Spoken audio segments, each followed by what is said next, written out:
నమస్తే welcome back to our channel this is Madhu. వచ్చే ఏడాది మార్చిలో ఆస్కర్ అవార్డ్స్ ప్రధానోత్సవం హట్టహాసంగా జరగబోతుంది. ఇందులో భాగంగా ఓటింగ్ ప్రక్రియ కోసం కమిటీ ఫైనల్ చేసింది.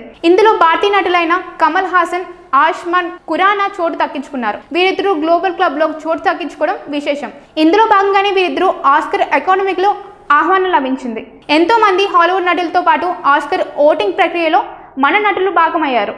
ఈ ఏడాది ఆస్కర్ అకాడమీ కమిటీలో చోటు పొందిన వారి జాబితాను the academy of motion pictures, arts and science తాజాగా విడుదల చేసింది.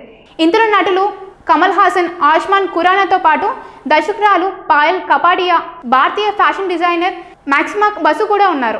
ఆస్కర్లో నామినేట్ అయిన వారి ఫైనల్ చిత్రాల్లో ఎంపిక ప్రక్రియలో వీళ్ళు ఓటింగ్ వేసే అవకాశాన్ని ఆస్కర్ అకాడమీ కల్పించింది. ఈ ఏడాది కొత్తగా 534 మంది సభ్యులను ఈ పురస్కారాలకు ఆహ్వానించినట్టుగా అకాడమీ తెలిపింది. ప్రతిభావంతులైన వారికి అకాడమీలో చోటు కల్పించడం ఎంతో ఆనందంగా ఉందని పేర్కొంది. 19 మంది ఇతర భాగాలలో దర్శకులు, నటులు, సాంకేతిక నిపుణులు, నిర్మాతలు academy of arts and science ఆహ్వానించింది.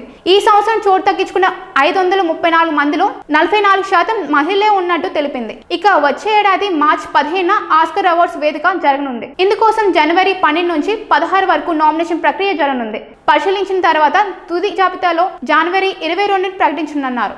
2025 గాను హట్టహాసంగా జరుగుతున్న ఈ అవార్డ్స్ కోసం క్రేజీ సినిమాలు భారీ స్థాయిలో పోటీ పడిపోతున్నాయి. ఇటువంటి మరిన్ని అప్డేట్స్ కోసం మా ఛానల్ని సబ్స్క్రైబ్ చేసుకోండి. Hi guys, subscribe to JKTV. Subscribe to JKTV. Please subscribe to JKTV. Subscribe to JKTV. Hi, Andarki Namaskaram. Please subscribe JKTV. Andarki Namaskaram. Please like, share and subscribe JKTV.